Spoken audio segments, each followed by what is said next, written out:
Hello বন্ধুরা, সবাই কেমন আছেন? আশা করি সবাই ভালো আছেন। এই যে ভিডিওর মধ্যে দেখতেছেন আপনারা একটা একটা লোক দুইটা লাঠিকে কীভাবে শূন্যের মধ্যে ভাসাচ্ছে।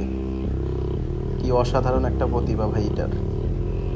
দেখুন, এই যে এখন আরেকটা বল কোনো সুতো কোনো কিছু ছাড়াই শূন্যের মধ্যে ভাসা। এই যে দেখতেছেন আপনারা, এই যে কি অসাধারণ, কি অসাধারণ একটা প্রতিভা ভাই। দেখুন, লাঠিটাও শূন্যে ভাসতে, বলগুলো শূন্যের উপর ভাসতেছে। ওয়াও, খুবই ইন্টারেস্টিং একটা ব্যাপার এখানে। দেখেন, এই যে খুবই অসাধারণ ব্যাপার। এটা কিভাবে সম্ভব? যদি কারো যদি জানা থাকে তাহলে একটু কমেন্ট বক্সে জানাবেন। ধন্যবাদ, সবাই ভালো থাকবেন। আল্লাহ হাফিজ।